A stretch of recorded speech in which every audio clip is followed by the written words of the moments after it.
What's going on, everybody? Welcome back to the Celtics Daily Channel with me, Mike Zakarian, as we're coming off, a relatively good weekend, right? We got a dub, we got an L. We're going to get into all of that. We'll get you ready for the upcoming week of Boston Celtics basketball. But more importantly, well, not more importantly, equally as important, do me a favor if it's your first time here or if you've just been here for a while, but you're stubborn.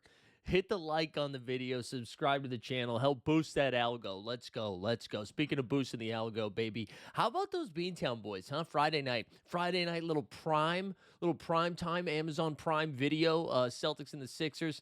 Listen, a lot of you in the chat, you said, who cares about the cup? Well, guess what? I guess I do. The floor was blue. All right, the floor was blue with a little bit of red, and the Celtics left the Sixers blue, too. How about that for a transition? A 109-108 W for the Celtics on Friday night to get their first Cup W of the season.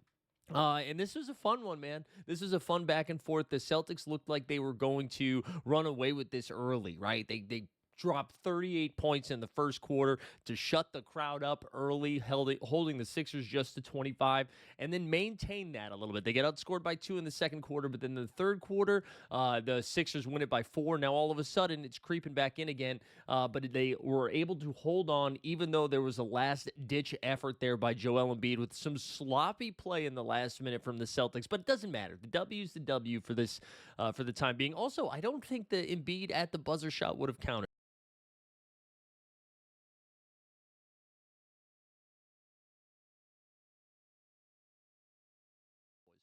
We had Josh Minot still in the starting lineup. All right. He's carved out his role. I still cannot believe that this is where we landed, but I love it. I'm here for it. I'm here for the journey. Nemias Queta, he played 19 minutes starting, and then you had Derek White, Jaylen Brown, and Peyton Pritchard. And one of these days, I'm telling you, one of these days, and I think it might be tonight against the Utah Jazz, Peyton Pritchard is going to hit a ton of threes. But good Lord, it hasn't happened yet. And it's been tough to watch. You can see him searching for it, man. And the shots are there. It's not like he's forcing it. All the shots look like it's like, yeah, man, take that shot. And law of averages, he's going to get through it. But I tweeted this out on Friday night. He is testing the shooter's going to shoot. You know what I'm saying? Or like shoot through it. Whatever that theory is that the shooter's just going to keep cooking. He really is testing it, man, because we'll look at some numbers in a little bit. And then off the bench, we did see some Chris Boucher on Saturday, not on Friday. On Friday, it was Sam Hauser and Anthony Simons. They led the way. Tillman got double-digit minutes. Luka double-digit minutes, and then Hugo with 15 minutes. And I got to tell you, man, I'm not a big jersey guy, but it might be, and like buying an NBA jersey, but it might be time for Hugo. Also, I think I've been pronouncing it wrong. I thought it was Hugo, and it's Ugo. I believe it's Ugo, based on all of the broadcasters saying it. So my sincerest apologies to Ugo, but he looks awesome. He's awesome, dude. He's just energy. He's just straight energy out there, just absolute chaos. He was a plus 10 in his 15 minutes, and I know plus minus is all over the place, but he was a plus 10. He had 5 points. He had 5 points, 5 boards, 2 assists, and 2 steals. Simons dropped 19 in his 29 minutes. He knocked down a couple of threes. Also, I'm just going to tell you guys right now, and this is a little how the sausage gets made behind the scenes, if you will. ESPN has changed how their box scores are laid out, and I've been doing basketball content for 5 years now almost. This has really thrown me for a loop. It's hard. Normally, it's easy to follow along left to right as I'm talking in real time, and now I'm realizing that they move some stuff around. So what the hell, ESPN? Dun-dun-dun. No. Anyway, Simon 7 for 21 from the field. He knocked down 3 threes, but Jaylen Brown continues his efficient torrent run, man. He 13 for 19 in this game. We were singing his praises last week about how, the Celtics start has been a little wonky, but it's not been because of Jaylen Brown. And I think when we went into this season, there was an assumption, at least I had, that not that he was going to force it, but I was like, JB's probably going to throw 25, 27 shots up a game and score 30 plus. And weirdly enough, he has been scoring 30 plus.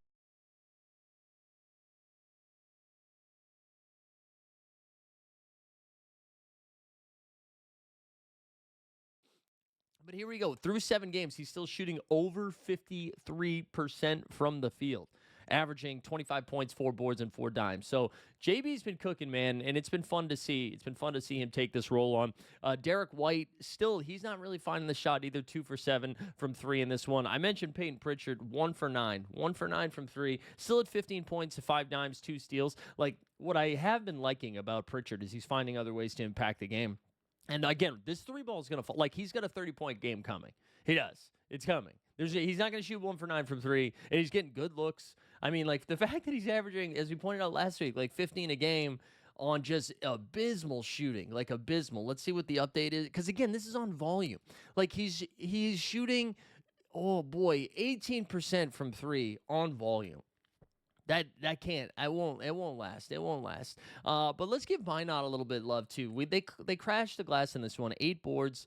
8 boards for Minot. Only 2 points, but impacted the game in other ways. They finished the game with 45 rebounds. They out-rebounded the 76ers by 5, but more impressively, almost doubled them up in offensive rebounds. The Celtics had 16 offensive rebounds, just dominated the glass from start to finish. Ugo, had 3 of those. I mean, almost everybody had one. He had 3. Minot had 3. Hauser had 3 offensive rebounds. Also, Sammy, 1 for 4 from 3, but still, he had 6 boards out there. Minot led the team in rebounding, 8 boards. Like, the intensity on the defensive glass and the offensive glass is really what's going to allow this team to steal some W's like this, because it's infectious. That type of energy and attitude is infectious. And when you see somebody like Minot who has fought, like, this role was for the taking, you know? And we talked about it all off season long. Like, who is it going to be of these young wings that it's going to step up? And it really, Minot was like 4th on my list, and he saw this opening, and he was like, I'm going to just play harder than everybody else, and I'm going to steal this role. And him and Ugo have been like the 2 most impressive guys. Like, I know we'll talk about Baylor Shireman in a little bit, who played a little bit more on Saturday. But Jordan Walsh, who was a DNP, Boucher, a DNP in this game. And let's give Luka Garza a little bit of love, too, man. Luka, 9 and 5 in this game, setting some big old screens, knocking down some 3 balls out there. But this is a great win for the Celtics. They, the first time they played the 76ers, right, they let up 74 points to the backcourt of the 76ers, right? And they still, Maxey is turning into an all-NBA player this year. Like, this is another game where he had 26 points and 14 assists. Also had 8 rebounds, poured those in. He was great. He went 4 for 9 from 3. Edgecombe, the rookie, dropped 17, 5 and 5. So, like, clearly they still had effective games, but it's not the 74 freaking points that we saw in the first game. Embiid played 25 minutes in this game, so we're slowly seeing his minute uptick here. He had 20 points, 6 boards in this game. And Embiid looked a little bit better, a lot better than the first game, right? A lot better than the first game. Oubre poured in 17, then Quentin Grimes has been like a really good bench piece for them, poured in 16. So, again, a great W for the Celtics. It was a little hairy there. You were kind of having flashbacks to opening night, right, as the score kept getting closer and closer in the fourth quarter, and you're like, are they really going to let another W slip away? But they didn't. They didn't. It was a brutal turnover. I think it was Jaylen Brown. There was a brutal turnover in the last, 30 seconds of the game. JB got kind of caught in the corner. I can't remember if it was an offensive foul or travel. I can't remember what it was, but it was over in the, I think Houston. 76ers got a bucket, and then they got the ball right around half court, and then JB just got stuck. And then, so once that happened, I was like, man, are we really doing this again? Are we really doing this again? But thankfully, they held on. So 1-0 in the cup, baby. 1-0 in the cup. I know you guys don't care, but I do. I believe, when is the next cup game? Is it tomorrow? Let me check. Let me check when the next cup game is before we get into the Houston game, the Houston Rockets game. I think is it? I thought it was on every Tuesday and Friday, but maybe not. Although they don't play every Tuesday and every Friday. So maybe the next cup game is Friday against the Orlando Magic. There we go. Friday against the Orlando Magic. That's the next time all of us together can respect the cup. All right, Saturday was a different story, baby. Saturday was a different story. Listen, this was a scheduled loss, okay? You had a very tough, intense game on Friday night on the road. Yeah, I mean, I know it's just a little Amtrak, right, going from Philly to Boston. So it's not, or I know they didn't take an Amtrak, but it's a quick trip from Philly to Boston. But it's still, they still went from Philly to Boston, had to play Houston the next day. Houston well rested. The Celtics had played 6 games so far. I think that was Houston's 5th game. So Houston was just in a fresher place there for this one. No, I'm sorry, that was Boston's 7th game compared to Houston's 5th game. So Houston was fresh and ready to go. And the Celtics battled a little bit in the first half, but it was just too much. It was too much. I think Houston would have outmanned us anyways, even if we were a hundo P, not on a back-to-back. But Houston, excuse me, Houston's a big boy team. They are a big boy team. That's for freaking sure, right? Let's take a look at some of those numbers here. Sorry, my camera and microphone are being a little funky, so hopefully this looks okay. For Boston in this one, they ran out the same starting 5, so it seems like we do have our starting 5 ready to go. Pritchard had 14 points in this game, but still only 1 for 4 from 3, which weirdly was like helping his percentages there, right? Minot was out there for quite a bit, 10.6 boards, 3 dimes, 2 steals. Minot had maybe one of my favorite plays of the day. He makes a great steal on one end of the floor. A great steal. Rips it, starts running down the floor, run a little, sort of like a 2-on-1 fast break. It's more of a 2-on-2. And then he throws, like the first time you were learning how to do a behind the back pass, and you're almost kind of going like slow, like, can I fit the ball around? Can I fit the ball around my midsection? Because you're like a child and the ball's enormous and you're trying to get it around. That's kind of what he did, and it was stolen immediately. Like, even as it was happening, I was watching this game. I was like, "Oh, there's no way this is gonna work," and it didn't. And it went the other way. So what looked like a Celtics advantage turned into a Houston bucket. I think a Houston 3. And then Joe Mazzulla immediately took Minot out of the game, and then Minot didn't come back in until garbage time for a few minutes. Yeah, that was tough. That was a tough scene for Minot. It was a great play and then a dumb play, and this is what Missoula's doing though. Like, you're not, the room for error is so thin, and if you do make this move, if you do make a mistake like that, you're gonna come out the game, and that's what happened. I kind of don't want to see that. I think I would like to see Minot be able to play through that a little bit more, but who knows? Missoula's a better coach than I am, obviously. Jaylen Brown. Only 6 for 14 in this game, only had 12 points. I mean, the good news is the starters barely played, right? Kata played 15 minutes, Minot 19, JB and Pritchard over 20, and then Derek White had 19. Was a good sign here off the bench. Baylor Shireman played 23 minutes. He went 4 for 5 from 3, and he was hitting those corner threes, right? That's like what he has to do. He has to be able to defend and then knock down corner threes. And that is what he did. So shout out Baylor Shireman for getting some run in there. He had 17 and 5 in this one. That's really it, though. There was nothing to write home about. Jordan Walsh got some run. He had 10 points. But Houston was just too big.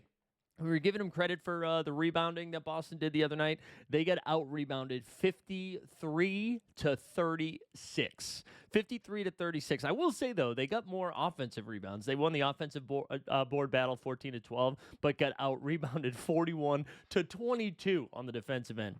Now, that to me is less about energy and effort. Let's look at this starting 5. They Josh Okogie, who, whatever. Sengun, basically a 7-footer. Amin Thompson, almost a 7-footer. Jabari Smith Jr., almost a 7-footer. KD, a 7-footer. Then off the bench, they got Tari Eason, massive. Steven Adams, massive. Clint Capella, massive. This is a big team. This is a big team. KD had 8 for 11 from the field. He had 26 points. Amin Thompson, 17, 9, and 8, almost had a triple-double. Hey, but here's some positive news. J.D. Davison, Celtic G League legend. J.D. Davison is on the Houston Rockets now. He played 8 minutes, had 5 points. Was happy to see him. Also, Jeff Green, old man Green. He played 8 minutes, too. And that's how you know this is a bad game, because the Celtics, went up against Jeff Green and J.D. Davison. So 1-1 in the weekend, 3-4 in the season. And I don't hate it. I don't hate the 3-4 start. Well, again, the goal was to just be 500 after 10, right? Because it was a tough-ish schedule here to get out the gate. And now we've got Utah this week. We have Washington this week, and then I think we got a couple with Orlando. Now the Celtics right now at 3-4 are outside the play-in. They are the 11 seed due to tiebreaker and stuff. But the East is so jumbled, man. The 76ers and Chicago Bulls. Bulls finally lost a game. Both of those teams are 5-1. The Celtics beat the Sixers. That's their only loss, right? So both of those teams are 5-1. The Milwaukee Bucks continue to prove me wrong. They're 4-2. The Pistons have won a couple in a row. They're 4-2. Cavs have been topsy-turvy. They're 4-3. Heat lose last night to the Lakers, so they're 3-3. The Knicks are 3-3, and then it's the Raptors, the Hawks, the Magic, the Celtics, and the Hornets are all 3-4. Now, we had a couple of things that happened over the weekend, too, that's going to shake things up a little bit, especially for the East. Like, we were getting all excited about the Atlanta Hawks and what they could look like. Trae Young's going to miss 4 weeks. 4 weeks, Trae Young, maybe more, with an MCL sprain, I believe it is. So, not a tear, which is good, but it's going to take a little bit. They said they'll reevaluate in 4 weeks. So, hopefully, Trae's back. I hate the injury stuff, man. It sucks. So, hopefully Trae's back soon. Porzingis actually had a solid game last night, so shout out KP. But I mean, listen, the Magic are struggling. The Raptors aren't, like, the Raptors got a win last night, but it was against Memphis, which we're about to talk about, and Atlanta's now hurt. Anywhere from a 7 like, are the Bulls and the Sixers going to keep winning at this clip too? I mean, East is still wide open. It feels like nobody's good, right? That's kind of what it feels like. I wanted to just talk about Memphis here for a second, because I was watching a little bit of this game. I think it was on Friday. And Memphis just kind of quit, and Ja was weird. And then there was quotes after the game where they were asking Ja, like, what happened out there, and Ja was like, "Oh, talk to the coaching staff, like, and then alluded to the fact that the coaching staff believes the Grizzlies are better without him, which I think is nuts. And then it came out that there was a conversation I don't know if it was at halftime or post game, where the coaches basically called out Ja and his leadership and his effort and ability, all that stuff, right? And then they suspended him for a game. They suspended him for last night's game. They played against the Toronto Raptors. Raptors got that W. I just mentioned that. And they suspended Ja. So this is the 3rd consecutive season that Ja had a suspension. And it's there's only one game, so it's not like, this isn't like what was before. However, when it's a 1-game suspension from the team, it's not like the league suspended him. That means there's been a lot of stuff going on that led to the suspension. So we could see Ja Morant on the trade block. Like, I wouldn't be stunned if you started seeing some Ja rumors. So that's going to be a situation I'll monitor for the next couple of weeks, especially if that team starts playing bad, because it doesn't mean just Ja Morant could be on the trading block, right? Because if Memphis is going to get rid of Ja, you're probably getting rid of Jaren Jackson Jr. too, So if Triple J and Ja all of a sudden became available assets, because they're like expensive but not crazy expensive, so I don't know, that's something to monitor. Let's get into some of your comments from the other day, and then we're back this week, guys. We're back, all right? So Monday through Friday we'll be here grinding out some Celtics daily videos. So do me a favor, if you haven't done so yet, we're creeping up to 3K subs. All right, we're creeping up to 3K subs, so if you haven't done it yet, get involved. Fergus Hart got ahead of the comments by commenting on the video from Friday, saying, "Family, we got blitzed by Houston. It was a block party out there." I didn't even mention the blocks. Let's go. What was the block number from Saturday? Because I believe it, man. Houston's so big, dude. They are so big. Let's see. What did we have for blocks? Sorry, I'm pulling back up I closed out of the scorebook there. All right, so KD had a block. Jabari Smith Jr. had 4 blocks. Sengun had 2 blocks. Jeff Green got a block. Tyree Eason got a block. Clint Capella got a block. J.D. Davison got a block. I feel like Oprah out here. You get a block. Kevin Sullivan was saying, "This is why pace is so important, yet I don't see the pace I'm looking for. They need to move up and down." Yeah, I agree. We need to play fast and furious. Ronlo says, "It would be nice if the C's could do Garza and Minot what they did Hauser and Cornette. Garza could be spacing floor for the 4, not exactly a 5, but in the mold of Al. Minot would be a good backup for Tatum or Brown if he could be consistent with his threes." Yeah.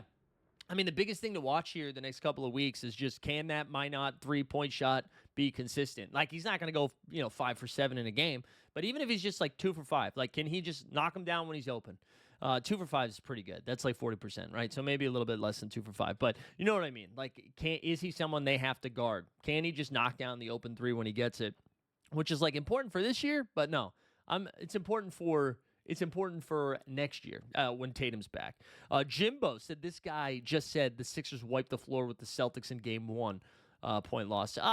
Jimbo, my buddy, I'm pretty sure I was talking about how VJ Edgecombe and Tyrese Maxey did when they combined for 74 points. 74 points. Everybody seems upset about the 1 point. Hugh Ramming also upset about the 1 point. And then JV says, who watches the NBA? It's just as bad as the WNBA. All right, JV, what I think is interesting here, and this is what we'll wrap up, JV, what I think is interesting is, so you are making fun of me for watching the NBA. You, sir, are watching a YouTube video with only 2,000 subscribers, 2,200 subscribers, of someone who you don't know talking about the NBA. So even if you do think the NBA is lame, got to tell you, man, in the words of I can't even quote anybody. I would look in the mirror here, buddy. I would just look in the mirror, because you're watching me. You're watching me. I appreciate everybody tuning in. Hit the subscribe. Even you, JV, you dork. We'll see you guys tomorrow.